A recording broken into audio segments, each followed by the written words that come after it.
आज की वीडियो में कक्षा 10वीं हिंदी चैप्टर नंबर 10 मछली कहानी, जिसके लेखक है विनोद कुमार शुक्ल जी।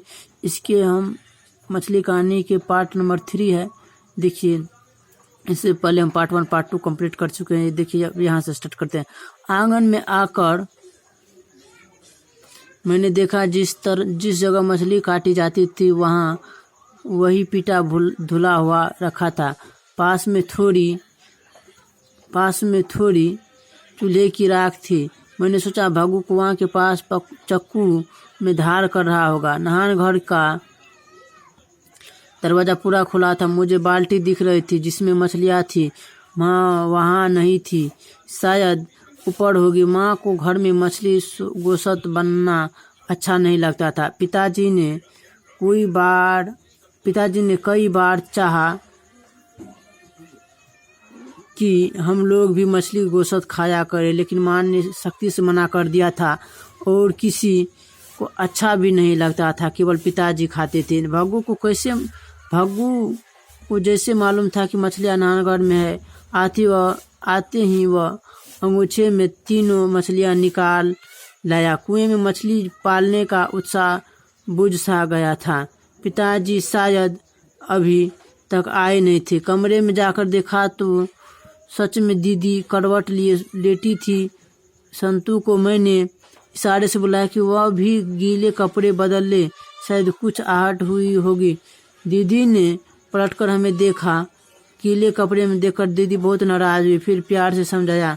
संतू को दीदी ने खुद अपने हाथों से जाने क्यों बहुत अच्छे कपड़े पहनाए। मैं घर के धोए कपड़े पहन रहा था तो दीदी ने कहा कि धोबी के धुले कपड़े पहन लूं। फिर दीदी ने पेटी से मेरे लिए कपड़े निकाल लिए। संतू के बड़े बड़े बाल थे, इसलिए अभी तक गीले थे।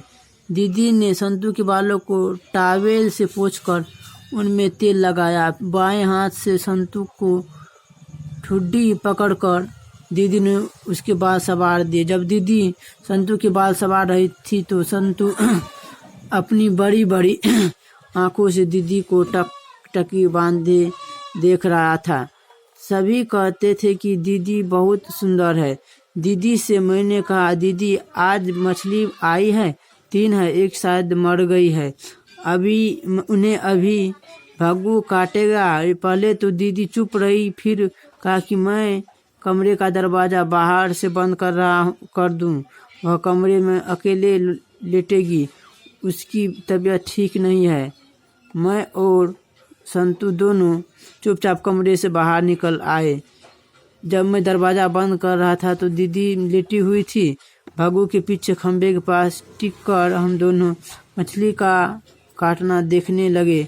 भग्गू ने एक मछली को उठाकर पहले उसे पत्थर पर कस कर 2-3 बार पटका। फिर मुर्दा सी मछली के पूरे शरीर में अच्छी तरह राख मली। पाटे के ऊपर रखकर एकदम से उसकी गर्दन काट डाली। मछली थोड़ी भी नहीं तड़पी। तभी जाने क्यों मेरे देखते ही देखते संतू एक मछली अंगूछे से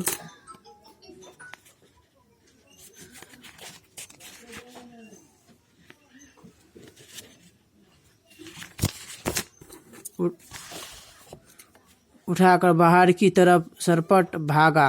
भग्गू भी मछली काटना छोड़कर अरे अरे अरे कहता हुआ उसके पीछे पीछे भागा। मैं वहीं खड़ा रहा। पाटे में राख से लिपटी हुई सिर कटी हुई मछली पड़ी थी। अंगोछे में जो मछली लिपटी हुई सी थी उसका धीरे धीरे लहरना मुझे साफ मालूम पड़ रहा था। मैंने सोचा संतू मुर्दा मछली लेकर भागा है। मुझे लगा कि दीदी के कमरे से दीदी की हल्की हल्की सिसकियों की आवाज़ आ रही थी। धीरे से दरवाज़ा खोलकर मैं अंदर गया तो देखा कि दीदी सच में अपनी पहनी हुई साड़ी को सर तक ओढ़े करवट लिए सिसक कर रो रही थी।